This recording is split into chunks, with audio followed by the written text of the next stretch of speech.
One of my favorite and one of the easiest making coffee tools is the Hario V60. Now they've been around since the 1920s, but they came out with this new brewer in 2004. And there's a few reasons why I'd recommend buying one. First, it's inexpensive and allows you to make coffee anywhere. And if you're new to coffee at home, this is a really great place to start. And second, which is most important, you can make a really good cup of coffee with it.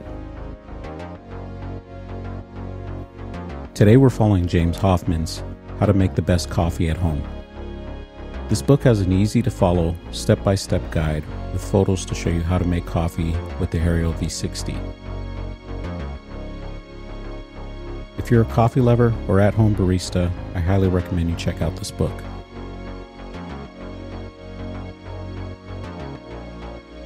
The coffee we roasted today is an Indonesian Sumatra Manheling G1.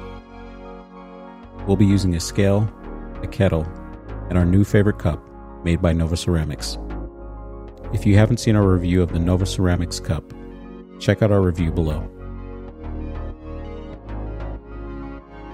We start off with a medium to medium fine coffee grind, measuring to scale. Pour it into our coffee cone made by the Able Company. We start with 30 grams of boiling water, which we swirl in between pours and allowing 45 seconds before starting our second pour.